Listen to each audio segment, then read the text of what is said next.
Hey mga kasisi, I am making this video as easy as possible because I still get a lot of questions and many of you have told me you are still confused about how to start the K1 visa petition process.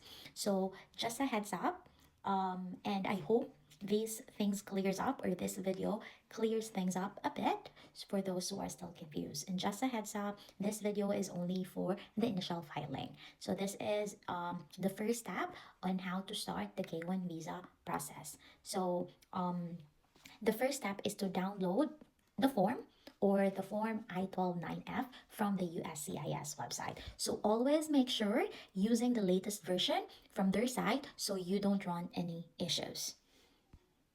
So after that, we gathered all the supporting documents to include with the form, with the I-129F form. And here's what we submitted. So we have submitted passport style photographs or 2x2 picture for each petitioner and for beneficiary. We also have the form I-129F that we have already filled out, or it could be you or your fiance could fill out the form.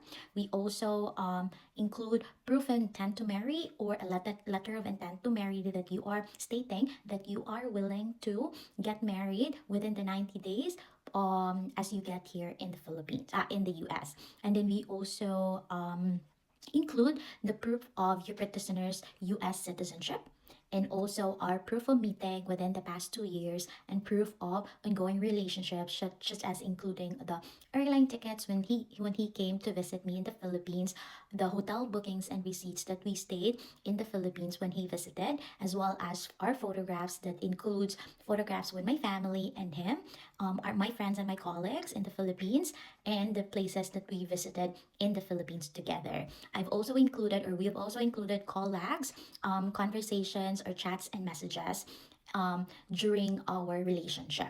So we also included G1145, so we could get text updates from USCIS and use Form G1450 to pay the $675 filing fee by a credit card. So if you are using a credit card, a debit card, a paycheck, then you will need to include Form G1450 to authorize USCIS to transact and deduct 675 of filing fee from your credit card or your bank.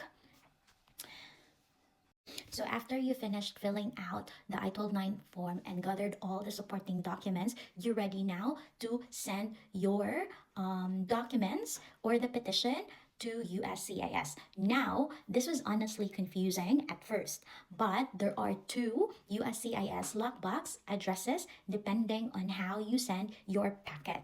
Okay, so if you are using USPS or the US Postal Service, then you have to send it to USCIS, Dallas, Texas. So here's the specific address for the USPS courier. And if you're using FedEx, UPS, and DHL deliveries, then you have to send it to Louisville, Texas. So again, in my background, there is the specific address as to where you're going to send it. So again, if you're using USPS courier, then you will send it to Dallas, Texas.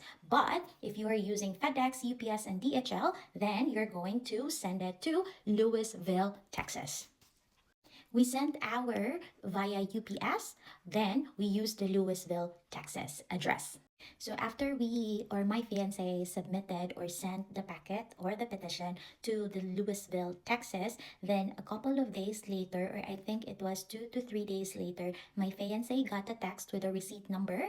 That was such a relief. So then about 10 days later, we received the I-797C, which is NOAA 1 or Notification of Action 1 letter in the email or on his mailbox, which meant USCIS had officially started processing our petition.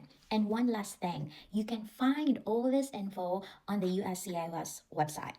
So make sure you do your own research and double check everything before filing. So things can change and you want to make sure you're submitting everything correctly. So I just do it by myself. We call it DIY, so do it yourself, and we just search, we just refer most likely in the USCIS website and ask some questions to those people who have undergone K1 petition before I did. So it was overwhelming for me with all the informations, but I can assure you, you can also do it yourself.